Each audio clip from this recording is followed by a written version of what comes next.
Quel avion ce petit garçon prendra-t-il dans 20, 30 ou 50 ans? Au Bourget, des chercheurs français présentent le Nova.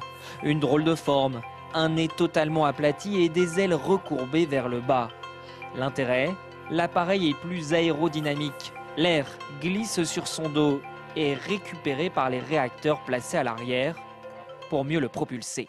Vous avez par exemple ici un fuselage qui n'est non plus circulaire mais de forme ovoïde, c'est-à-dire un petit peu aplati sur le dessus et le dessous, qui va contribuer à la portance de l'avion et donc ainsi réduire sa consommation en carburant.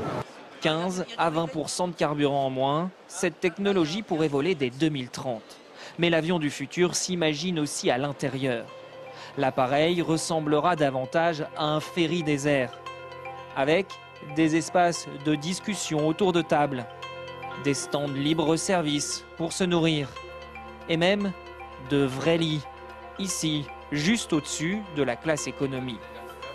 Plus de confort pour les passagers, mais aussi pour les pilotes. Voici un cockpit totalement tactile. Ensuite, je sors les volets en position numéro 2.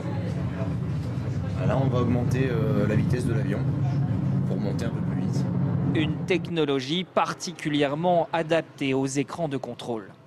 Ça peut être les écrans de navigation, comme on a un GPS dans une voiture, on pourra contrôler l'ordinateur de bord pour gérer la navigation de l'avion avec un moyen tactile. Mais pour l'instant, pas question de remplacer chaque commande et chaque bouton par du tactile. Même dans l'avion du futur, la priorité restera la même, la sécurité.